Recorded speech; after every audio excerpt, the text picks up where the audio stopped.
Livro de Ruth, capítulo 3, versículo 8 a 15.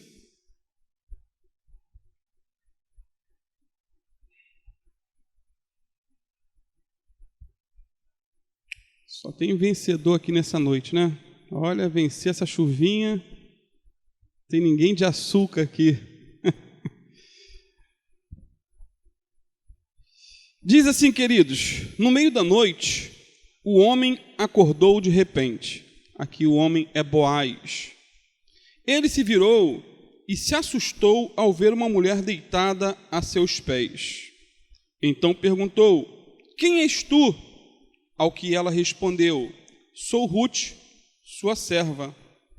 Casa-te com a tua serva, pois tu és o resgatador. Então ele disse: o Senhor te abençoe, minha filha. Com esse gesto, mostraste bondade maior do que antes, pois não fostes atrás dos mais jovens, sejam ricos, sejam pobres. Agora, não temas, minha filha, pois te farei tudo quanto me pedires. Toda a cidade do meu povo sabe que tu és mulher virtuosa. É verdade que eu sou o resgatador, mas há outro parente mais próximo do que eu. Fica aqui esta noite. Se de manhã ele quiser assumir o seu papel de resgatador, que o faça. Se não quiser, juro pelo nome do Senhor, eu o farei. Deita-te até pela manhã. E ela ficou deitada a seus pés até pela manhã e levantou-se antes de clarear, para que não fosse reconhecida, pois ele disse: que ninguém fique sabendo que uma mulher veio até a eira. E disse mais: traz aqui o manto com que te cobres e segura-o. Ela o segurou, e o homem despejou nele 6 medidas de cevada, e o pôs sobre os ombros dela. Depois ele voltou para a cidade. Santo Deus, em nome de Jesus, essa é a tua palavra, Senhor. Como sempre digo, é uma palavra inspirada, uma palavra que tem tantos ensinamentos para nossas vidas. Senhor, fala com a tua igreja nessa noite, em nome de Jesus. Amém. Irmãos, podem sentar-se, fiquem à vontade. Queridos, vimos na última mensagem, no mês retrasado, que Ruth seguiu 4 conselhos de sua sogra Noemi antes de ir ao encontro de Boaz. O tema da mensagem foi conselhos de uma sogra, né? Tem sogra que dá bons conselhos, né? A minha era uma conselheira, sogra 10. O ideal, é claro, né, entrando no assunto do livro, é acompanhar todas as mensagens que estão gravadas no canal da Igreja Bíblica Cristã, aqui em Laranjal, para não ficar, tipo, como cego no tiroteio perdido. Se você tem acompanhado, talvez você tenha mais facilidade de seguir aí o raciocínio. Então, os conselhos que Noemi deu a Ruth foram os seguintes, lá em Ruth, capítulo 3:3. Vou relembrar somente rapidamente. Lave-se, perfume-se, vista a sua melhor roupa e desça para a eira. Eira é o local em que Boaz estava, ali, cuidando da safra de trigo. E no verso 4 aí de Ruth 3, Noemi completa os conselhos dizendo mais: quando ele for dormir, note bem o lugar em que ele se deitar, então vá, descubra os pés dele e deite-se. Ele lhe dirá o que fazer. Ou seja, queridos, Ruth, ela teria que tomar um ótimo banho, segundo o conselho da sua sogra, ungir-se com óleo perfumado, trocar de roupa, descer a eira e se deitar aos pés de Boaz. Porém, como sempre enfatizo, é importante enfatizar o fato de que toda a Escritura, ela aponta para Jesus. Amém? Toda a Escritura aponta para Jesus. E a relação aqui de Boaz com Ruth fala da relação de Jesus com a sua igreja. Sendo assim, os passos que Ruth deu em direção a Boaz são os mesmos passos que precisamos dar em direção ao nosso Senhor e Salvador Jesus Cristo. Portanto, Ruth o quê? Preparou-se para encontrar-se com Boaz. Assim como nós precisamos nos preparar para encontrarmos com o Senhor da glória. Ruth, ela seguiu aqui os conselhos de sua sogra, assim como nós precisamos seguir os conselhos da palavra de Deus para termos um relacionamento mais íntimo e mais próximo do Senhor.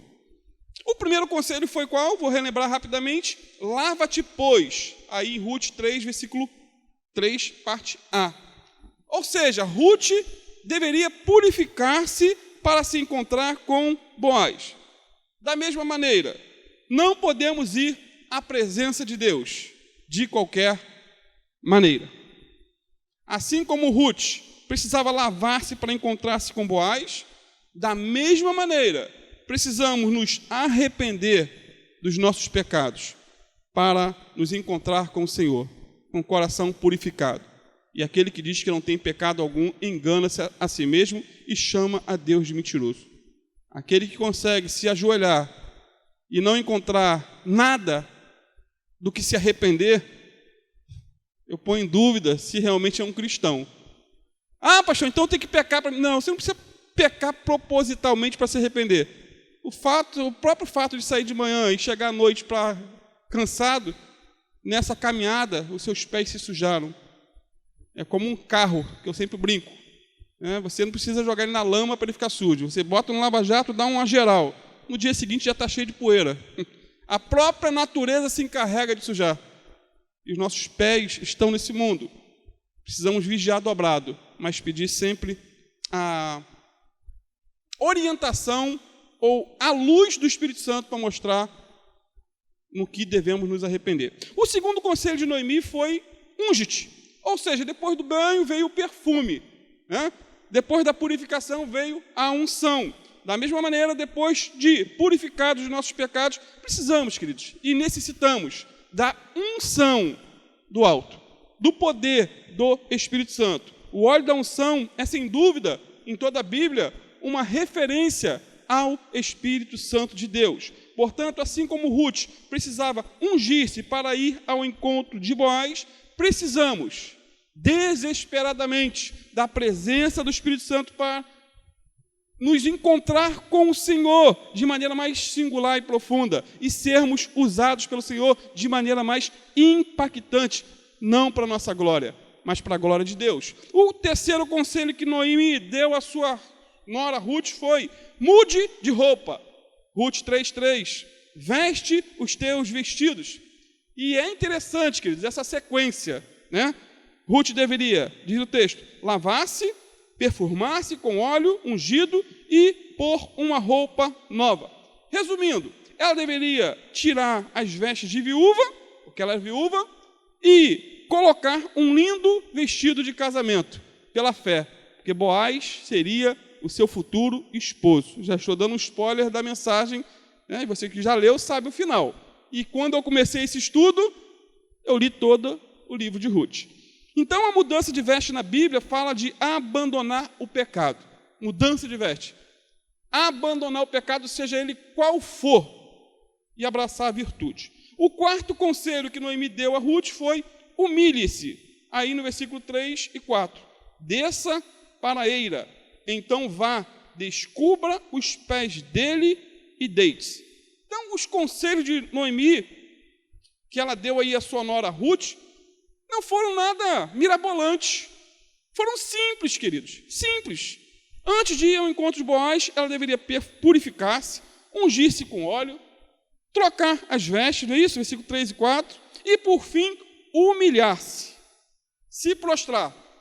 Da mesma maneira, precisamos constantemente nos humilhar aos pés do Senhor, o nosso único Senhor e resgatador. Todas as maneiras de orar são válidas, mas de joelho é bem melhor. A gente, nessa leitura de Atos, temos feito, eu tenho visto constantemente, e o apóstolo Paulo, junto com os anciões, dobraram os joelhos e oraram. E, reunidos, dobraram os joelhos e oraram. E é lindo isso, esses detalhes da Bíblia. Então, uma pessoa de joelhos, ela enxerga mais, muito mais, do que um filósofo na ponta dos pés. Uma pessoa que vive aos pés do Salvador, em oração, em jejum, em dependência dele, tem com certeza uma vida plena, uma vida abundante. Agora, por que Ruth tomou aquela atitude de se prostrar aos pés de Boaz à meia-noite? Por que ela fez isso? Qual era a sua intenção? Simplesmente, queridos, porque Boaz era provavelmente um único com capacidade legal perante a lei de casar-se com ela. Isso porque, se um homem morria sem deixar filhos, o nome do morto, ele era perpetuado através do casamento da viúva com o seu cunhado. Porém, o cunhado já tinha morrido também. O cunhado de Ruth tinha morrido. Sendo assim, Boaz era provavelmente o parente mais próximo em condições de se casar com Ruth e gerar filhos em nome de Malom. Esse é o contexto histórico. E é bom entender para não ficar perdido. Até porque, segundo uma tradição rabínica, Boaz era sobrinho de Elimeleque, o sogro de Ruth. Detalhe, queridos, a atitude de Ruth em ir até a presença de Boaz, naquele contexto ali, seguindo o conselho ou os conselhos da sua sogra, nada tinha de imoral, nada tinha de sensual ou sedutor, como algumas mentes hemorrágicas, como dizia um professor de seminário, tentam enfatizar. Não havia nada de imoral. Ela não foi até Boaz à meia-noite com a intenção de seduzi-lo ou tentá-lo. Muito pelo contrário, queridos. Ela foi até ele para reivindicar um direito legal, que era o casamento. Sendo assim, ela posicionou-se de maneira humilde aos pés de Boaz, de acordo com os conselhos de sua sogra, e quando Boaz acordou, viu uma mulher aos seus pés e perguntou: quem é você? Ruth respondeu aí no versículo 9: sou Ruth, sua serva, estende, pois, sua capa. Ou seja, ela estava pedindo ele em casamento. Sobre a tua serva, porque tu és o remidor, o resgatador. Então, dentro do costume da época, atirar a capa sobre uma mulher seria o mesmo que pedi-la em casamento. E era, evidentemente, um costume histórico e uma forma simbólica dela estar pedindo a proteção de Boaz como seu marido. É como se Ruth estivesse dizendo o seguinte para Boaz, nas entrelinhas: você vai esperar até quando para tomar a iniciativa de se casar comigo? Você é meu parente mais próximo. Cabe a você casar-se comigo para suscitar uma descendência para Malom, o meu falecido marido. E a palavra aqui traduzida por capa, né, também significa asa. Ou seja, se você tem acompanhado desde o início, nós vemos que Ruth havia se abrigado sobre as asas do Senhor dos Exércitos. E muito em breve, ela estaria também sobre as asas de Boaz, o seu amado esposo. Portanto, Ruth se ofereceu para o casamento, mas quem deveria fazer o pedido era Boaz. Então, esse é o contexto histórico e cultural. Agora, o que podemos aprender com esse romance ideal? O que podemos tirar de lição sobre esse encontro à meia-noite? Primeira lição, aprendemos que a beleza interior é muito mais importante, queridos, do que a beleza exterior. Repito, a beleza interior é muito, mas muito mais importante do que a beleza exterior.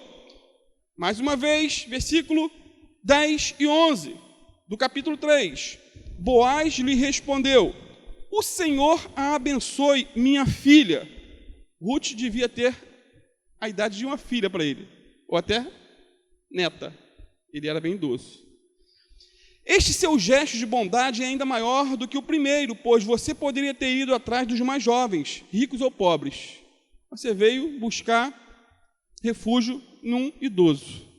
Agora não temas, minha filha, pois te farei tudo quanto me pedires. Toda a cidade do meu povo sabe que és mulher virtuosa. Queridos, é interessante porque Ruth se apaixonou por um homem mais velho, talvez sem beleza exterior, mas que era um homem de Deus, um homem educado, um homem bondoso, respeitoso, generoso. Ele não era um mão de vaca, não era um monocorreia. Se você vê as mensagens anteriores, você vê que nos primeiros contatos ele sempre foi bondoso, sempre cativou e sempre respeitou, e muito, a Ruth, muito. Ruth 3,15, Boaz disse a Ruth o seguinte: traga-me o manto que você está usando e segure-o. Ela o segurou e o homem despejou nele 6 medidas de cevada e o pôs sobre os ombros dela. Depois ele voltou para a cidade. Ele a abençoou financeiramente. Ele não estava comprando ela, ele era generoso ao extremo. Então Boaz é apresentado aqui como um homem cavalheiro e gentil. Cavalheiro, gentil, bondoso, generoso, e não como um velho, desculpa a expressão, babão, idiota, asqueroso. Tem muitos assim, infelizmente. E foram essas as qualidades que encantaram Ruth, e não a beleza física ou a idade de Boaz. A nossa sociedade, queridos, tende a colocar um padrão para um casamento de sucesso, não é isso? Tem um padrão pré-estabelecido. Geralmente, o homem tem que estar estabilizado financeiramente, tem que ter uma casa própria, ter uma idade próxima um do outro. Esse é o padrão, geralmente. Porém, a Bíblia não estipula esses tipos de regras. É claro que, muitas vezes, uma diferença grande de idade pode acarretar problemas futuros, porém, isso não representa uma barreira. Não representa uma barreira quando duas pessoas se amam de verdade. Por exemplo, Maria, mãe de Jesus, era uma adolescente, virgem, que se casou com José, que provavelmente era bem mais velho do que ela. Ruth se casou com Boaz, que também era bem mais velho do que ela. E, pasmem vocês, uma tradição rabínica declara que Boaz tinha, nesse contexto aqui, 80 anos de idade. Imagina. Ruth devia ter uns 25, 26 anos, 30 no máximo. Seria um escândalo, né? Atualmente. Porém, o amor ultrapassa as barreiras da idade, barreira da cor, barreiras de posses ou beleza física. E mais, queridos, Boaz enfatiza a beleza interior de Ruth e não os seus dotes físicos. Boaz enfatiza a beleza interior de Ruth e não os seus dotes físicos. Ele disse a Ruth, aí no versículo 11, que todos da cidade sabiam que ela era uma mulher virtuosa, mulher de valor, mulher de fibra, mulher guerreira, ou como diz a Bíblia Viva, Ruth era uma jovem maravilhosa. O que andam dizendo sobre você? A cidade toda sabia que Ruth era uma mulher virtuosa. Então, amados, a beleza interior de Ruth era mais esplêndida do que a sua beleza exterior.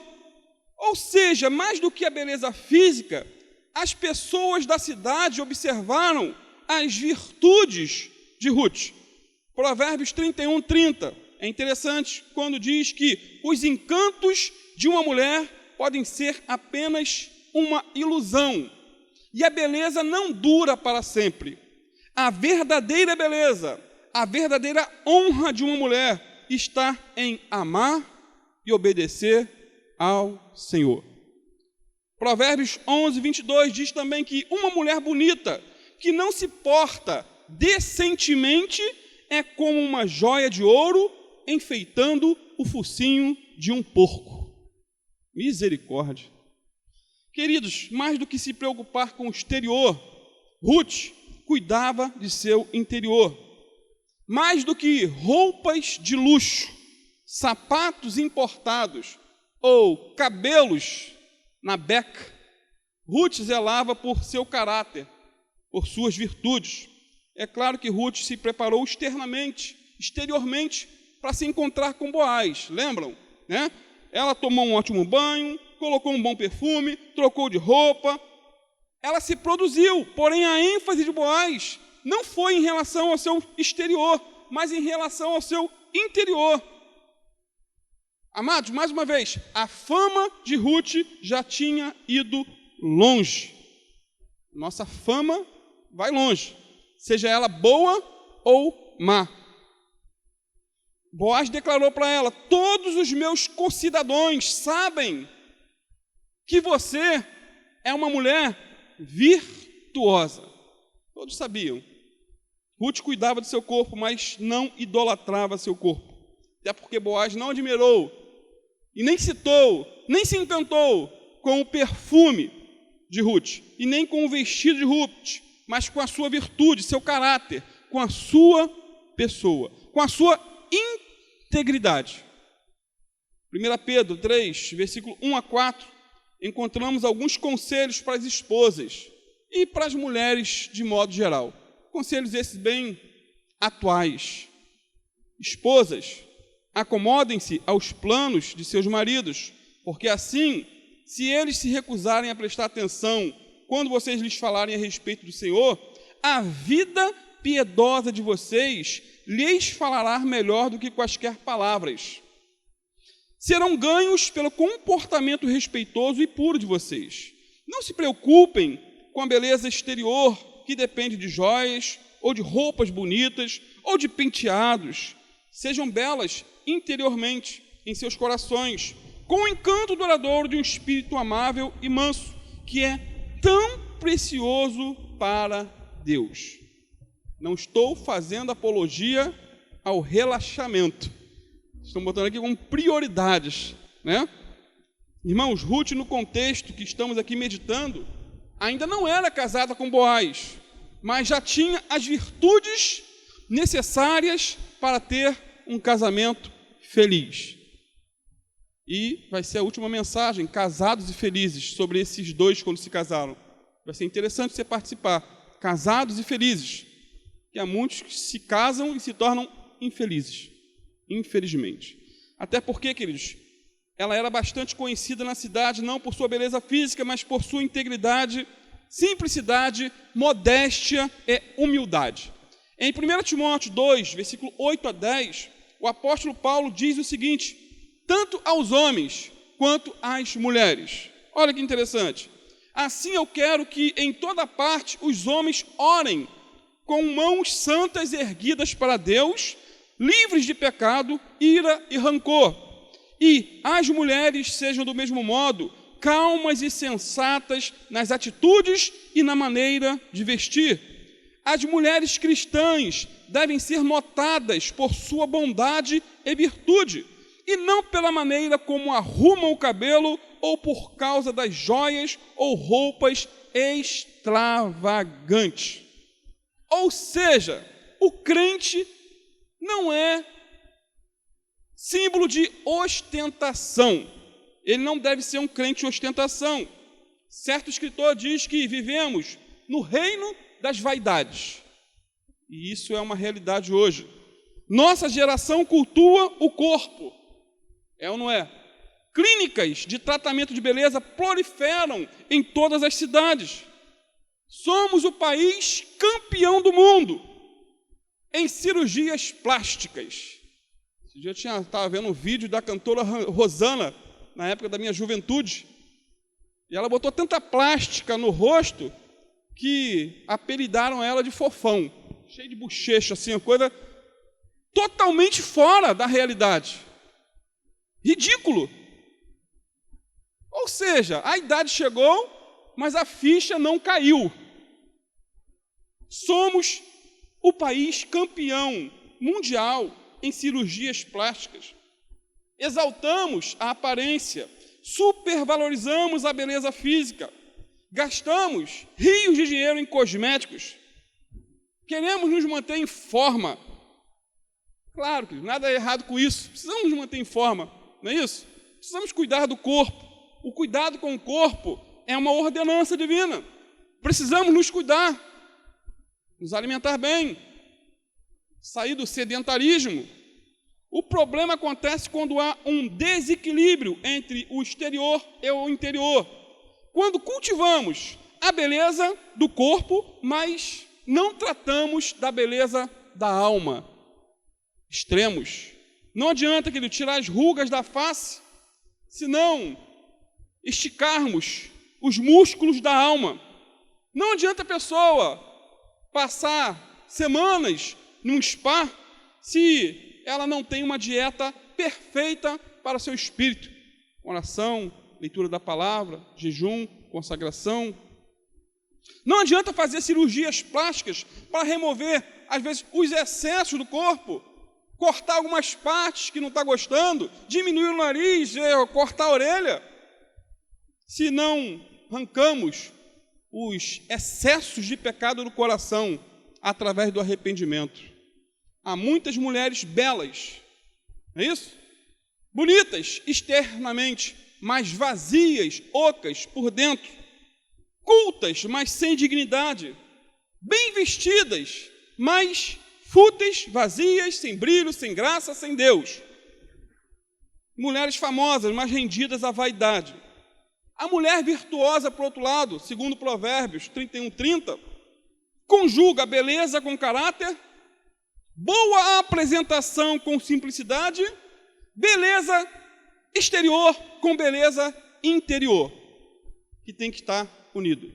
Sendo assim, as virtudes de Ruth foram mais destacadas, e principalmente destacadas do que os seus dotes físicos. Aliás, não se fala de dotes físicos dela. Fala-se somente ou principalmente dos seus dotes espirituais. Vã é a formosura. E eles não têm como correr. Não tem. Um dia as rugas chegam. Os cabelos ficam brancos. A barriga cresce. Verdade, né? A irmã lá na igreja que está com 4 meses. A irmã Lohana já está para 5. Quando estava com 4 meses, eu ficava do lado dela, se igualava. Eu falei, meu Deus, tem que perder essa barriga. Agora está com 5, pelo menos passou a minha. As forças, queridos, com o tempo diminuem. O raciocínio fica lento. Os passos ficam pesados. A idade chega. Os anos são cruéis para nós. É ou não é? O nosso vigor murcha, assim como a flor murcha quando fica exposta ao sol. Porém, como diz Isaías 40, versículo 29 a 31, que é interessante, diz assim: o Senhor fortalece ao cansado e dá grande vigor ao que está sem forças. Até os jovens se cansam e ficam exaustos, e os moços tropeçam e caem. Mas aqueles que esperam no Senhor renovam as suas forças, voam bem alto como águias, correm e não ficam exaustos, andam e não se cansam. Portanto, amados, o nosso maior patrimônio não é a saúde ou a beleza física. O nosso maior patrimônio não é uma casa de praia e muito menos um carro do ano. Nosso maior patrimônio é um caráter transformado pelo Espírito Santo de Deus, e não a beleza interior, que acaba com o tempo. Então, queridos, a primeira lição de nosso texto é que a beleza interior é muito, mas muito mais importante do que a beleza exterior. Segundo, aprendemos também, nesse texto, que o maior desafio da integridade é quando ninguém está olhando para nós. Vou repetir. O maior desafio da integridade é quando nenhum olho está sobre nós. Olha aí no versículo 8. No meio da noite, o homem acordou de repente. Ele se virou e se assustou ao ver uma mulher deitada aos seus pés. Olha que cena. Boaz acorda à meia-noite e vê uma linda jovem, perfumada, bem vestida, aos seus pés. Ele já era coroa, né? Se for o que a tradição diz, 80 anos. E ela uma jovem de 25 a 30 anos, mais ou menos. Ninguém estava vendo. Os dois estavam sozinhos. À meia-noite, tudo escuro. Porém, amados, tanto Boaz como Ruth, eles eram íntegros. Tanto Boaz como Ruth tinham consciência de que os olhos do Senhor estão em toda parte, observando atentamente os maus e os bons, como diz Provérbios 15, versículo 3. Deus está olhando para cada um de nós.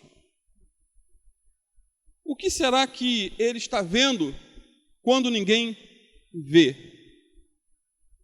Sendo assim, como diz um pastor, antes de fazer alguma coisa de errado, em vez de olhar para a direita ou para a esquerda, olhe para cima. Ele está olhando, ele está vendo. Então, amados, ser íntegro é ser completo, inteiro, sem duplicidade ou sem hipocrisia.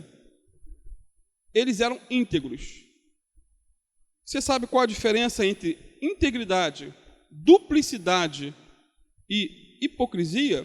Vou tentar resumir. Integridade é quando a luz está brilhando no interior da pessoa. É quando ela tem um coração honesto, uma mente honesta e uma vontade também honesta.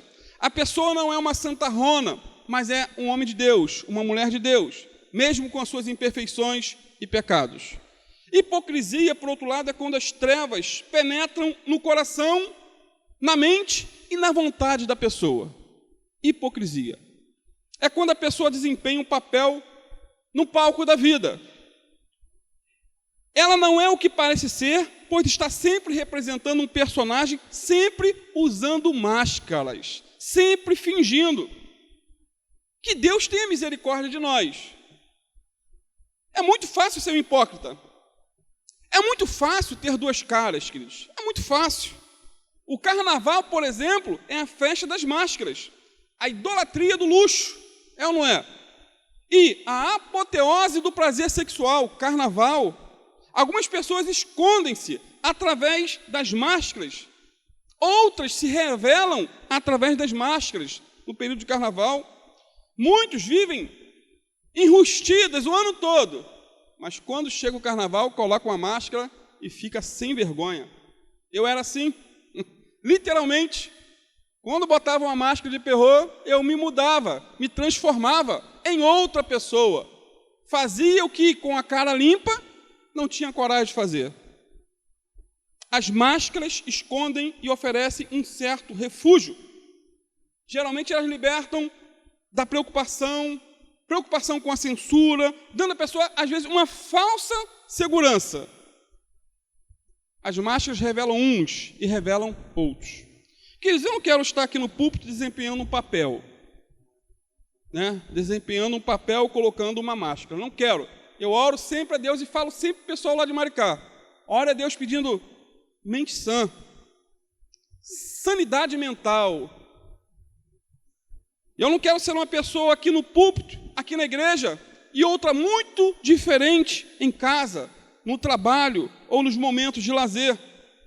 Eu não quero ser um mascarado, um hipócrita, um fingido.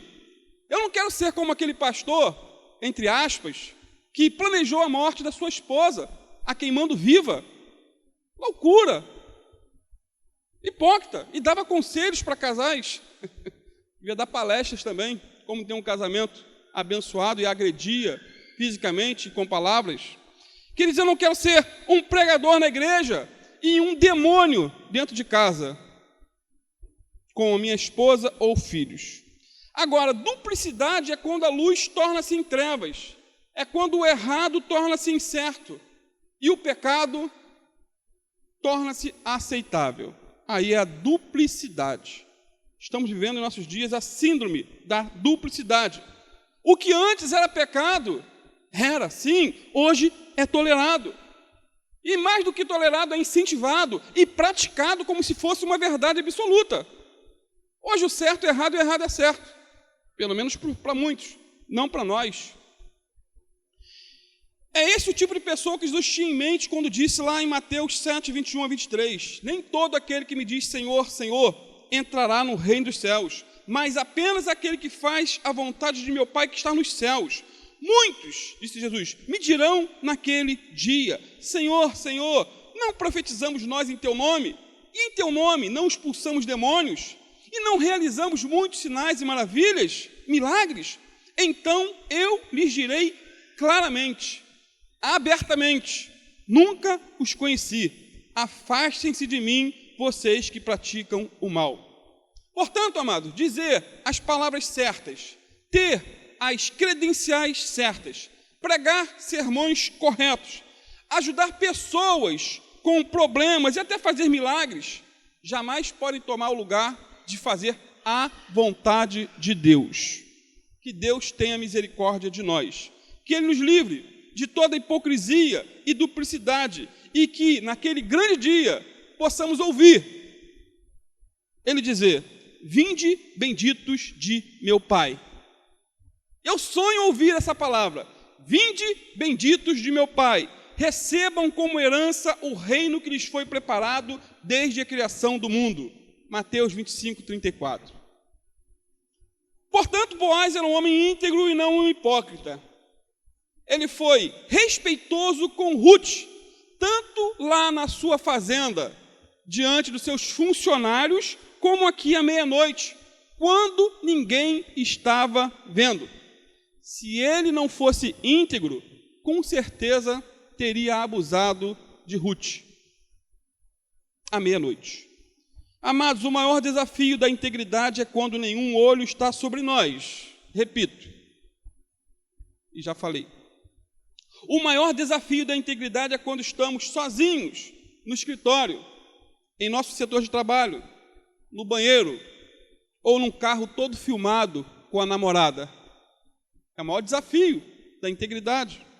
Como diz o irmão André, fundador da Missões Portas Abertas, caráter é o que você é quando está sozinho no escuro, não o que você é quando está no púlpito ou no meio de um grupo de pessoas alegres.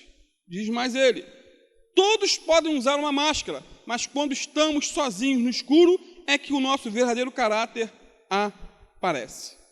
Esse é o nosso maior desafio.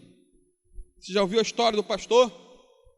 Essas histórias de pastor são mirabolantes. Estava fazendo uma viagem para o exterior, iria pregar em outro país. Ele estava sozinho e acreditava que ninguém o conhecia dentro daquele voo. Ninguém o conhecia. Sendo assim, ele resolveu beber algumas doses de uísque, né? Pastor cachaceiro. Só rindo para não chorar. Depois da 8ª dose, com a fala meia arrastada, ele se vira para a aeromoça e pede mais uma saideira. Pastor, diz a aeromoça, eu acho que o senhor bebeu demais. Irmãos, a aeromoça era crente e conhecia aquele pastor. Ele já havia pregado na igreja dela. Que papelão. Meu amado, nunca se esqueça, você e eu, nós estamos sendo filmados. Já viu a plaquinha? Sorria, você está sendo filmado. E é uma realidade, queridos, estamos sendo filmados. Nós somos filmados tanto pelos homens como por Deus. Guarde isso. O segredo mais íntimo aqui na terra é um verdadeiro escândalo no céu. Portanto, a pessoa íntegra é a mesma, tanto na igreja como em casa. Tanto em outro país como no seu país de origem. Pode estar indo lá para o Japão. Tem que ser o mesmo. Não colocar uma máscara. Uma pessoa íntegra não é dividida nem fingida e muito menos falsa. Ele não é de duas caras e muito menos hipócritas. Pessoas íntegras nada têm a esconder e nada temem, a não ser a Deus. Suas vidas são como livros abertos, não tendo o que esconder nem de Deus nem dos homens. Portanto, Boaz e Ruth, queridos, eram pessoas de Deus, que queriam a coisa certa, no tempo certo e com o propósito certo. É importante, queridos, observar também que Boaz e Ruth só se relacionaram sexualmente depois do casamento público. Ruth 3,14 diz que ela ficou aos pés de Boaz até amanhecer. Não houve aqui relação sexual. Lá em Ruth 4,13 diz que Boaz casou-se com Ruth e ela se tornou sua mulher. Aí sim, nesse contexto. Boaz a possuiu e o Senhor concedeu que ela engravidasse e desse à luz um filho. Isso está de acordo com o que diz a palavra de Deus em Gênesis 2,24, que diz: por essa razão o homem deixará pai e mãe e se unirá à sua mulher, e eles se tornarão uma só carne. Portanto, sexo antes do casamento é pecado, pois está em total desacordo com os princípios de Deus. E mais, sexo fora do casamento também é pecado. E a ausência de sexo no casamento também é pecado. O que muitos solteiros querem, mas não devem praticar, muitos casados não querem e deixam de fazer. Então, queridos, mesmo sem holofotes, Boaz e Ruth foram íntegros.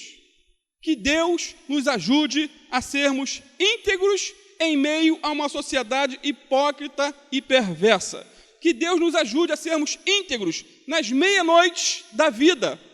Que Deus nos ajude a sermos íntegros, mesmo quando ninguém estiver nos olhando. Quero concluir lendo o Salmo 15, versículo 1 a 5, e depois orar. Senhor, quem poderá viver na tua presença? Quem terá livre acesso ao lugar santo onde tu vives? Quem é íntegro e sincero em tudo quanto faz, quem pratica a justiça e fala sempre a verdade do fundo do coração, quem não usa suas palavras para destruir outras pessoas, não prejudica de propósito o seu semelhante e não repete boatos e mexericos, quem despreza o pecador rebelde e condena abertamente o pecado, quem respeita e elogia os adoradores do Senhor, quem sofre prejuízo, mas não deixa de cumprir a palavra dada, quem empresta seu dinheiro aos necessitados sem cobrar juros, quem se recusa a mentir por dinheiro para condenar uma pessoa inocente, um homem ou uma mulher, ou uma jovem ou um adolescente, assim permanecerá firme para sempre na presença de Deus. Que o Senhor nos ajude. Vamos orar, vamos ficar de pé.